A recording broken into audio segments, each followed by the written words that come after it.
Raj, just to give you a heads up, I know you came out yesterday and you got a good lay of the land. I flew out this morning from Denver, Colorado. Left at 7 a.m. On a $140 Frontier flight, baby. A lot less than that. It was about $70. $70 flight, and I am here doing live radio, Vegas time, at 9 a.m. here with an unbelievable view, 75-degree temperature, which will be 94 degrees by the end of the day, and you and I get to talk about the new-look Denver Nuggets. And in the Post-Malone era, we learned that Post-Malone's real name, it's David Adelman. We were talking about that yesterday. Who is Post Malone? It is David Adelman. They did look refreshed. They looked like there was a little bit of juice. Jokic in his post-game interview says he may have awakened the beast, right? Adelman giving Joker a little bit more of a voice in the role or in the locker room, I suppose, a little bit more of a voice when timeouts are called. And you saw Joker grabbing clipboards, drawing up plays during the game against the Kings last night. It did feel like there was some sort of energy. So we go back to the conversation that we've had over the last couple of days is, yes, this decision to move on from Calvin Booth and Michael Malone is not just about this year. It is about the future. It is about Nikola Jokic 2.0. It has to be.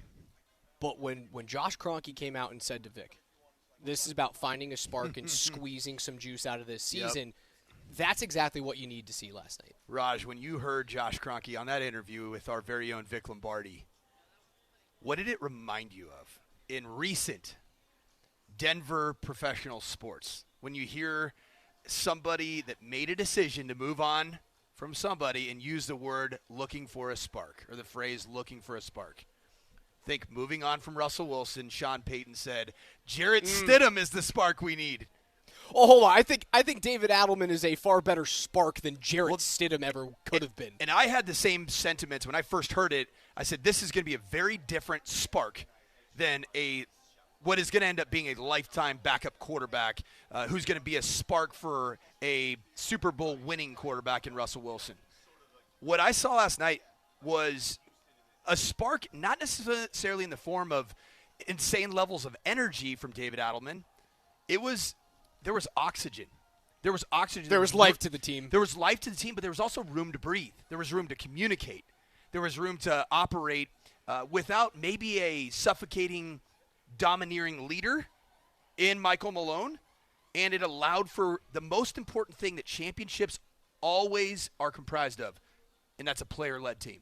And you saw it in the form of Nikola Jokic. You just talked about it. You also saw it with Christian Brown. He was like, you know what? Why wait? This is my opportunity to lead right now. And I think it was just I loved what David Adelman did. I think he struck the right chord of being very calm, cool, calm, and collected. And I think he was himself. I think he was genuine, and he allowed the players to breathe. All 5 starters in double digits. You get a 25-point effort from Christian Brown. Joker, 20 points, 12 rebounds, 11 assists for yet another triple-double, his 33rd of the season. 21 from MPJ, who goes 50% from 3. If he goes 4 of 8 from 3 in a playoff game, and you get that type of effort from the surrounding cast, this team can make a dent. This team can make noise come playoff time. He has to shoot like that. You have to be able to rely upon Michael Porter Jr. I suppose this is recency bias coming into me last night, but every time that I saw Sacramento either make a run, particularly in that second quarter, and then when they made it closer in the fourth, I was waiting for a rage timeout, and we never saw it. Right, because that's not who David Adelman is, and I suppose maybe he doesn't have that type of cachet to his coaching ability yet as an interim head coach. Or maybe he just looked at every rage timeout over the course of the last several months and said, "Why? What's it doing for us? What is this? Is there a purpose for it? Like me banging a timeout and walking halfway out into the court by myself and stomping or talking to myself, is that really fixing any problem?" And the answer was it wasn't. Maybe it did in the 22-23 run. Without question it did. But at this point in time, we talked about it, 10 years is a very long time to be a head coach. And was the message stale? Yeah, I think it was. I think it's impossible for the message not to get stale. It at every level. I think even Nick Saban at Alabama towards the tail end, as good as he was, you just felt like it was always teetering on, is this thing going to expire? And guys like Nick Saban, they realize it, they're self-aware, and they walk. right in time before it does get stale and it ends up kind of becoming an ugly finish to what is otherwise a great career. We were having those conversations about guys like Malone and about guys like Jared Bednar because you've been here so long, and if the team starts to go through these stretches of gameplay where they feel uninspired, the knee-jerk reaction is new coach. The knee-jerk reaction is new blood.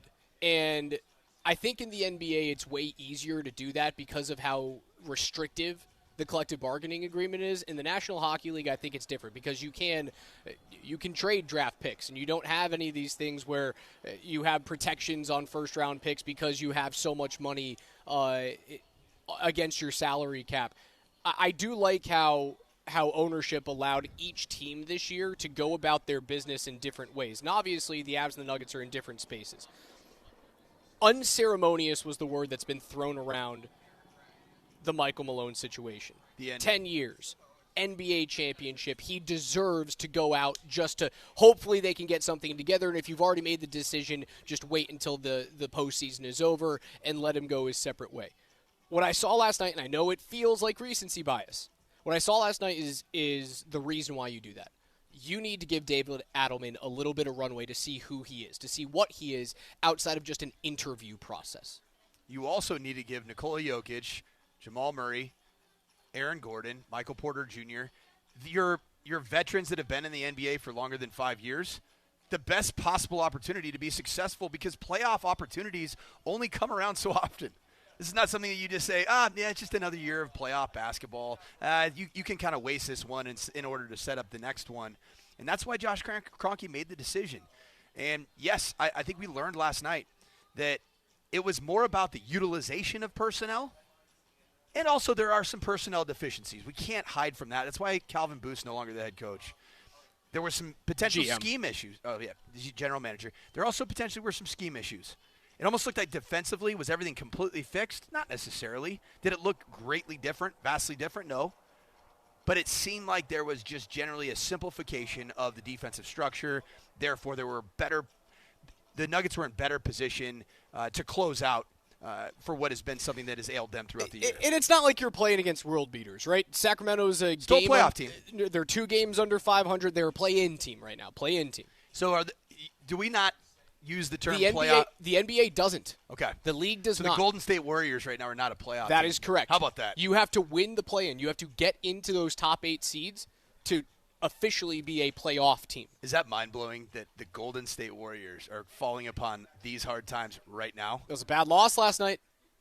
They are a play-in team, not a playoff team. You can't lose to San Antonio. So, even though the Nuggets had been mired in a 4-game slide, and there's 2 games that separate the 3 seed from the play-in right now. That is the fact of the NBA standings. 2 games separate 3 from 7.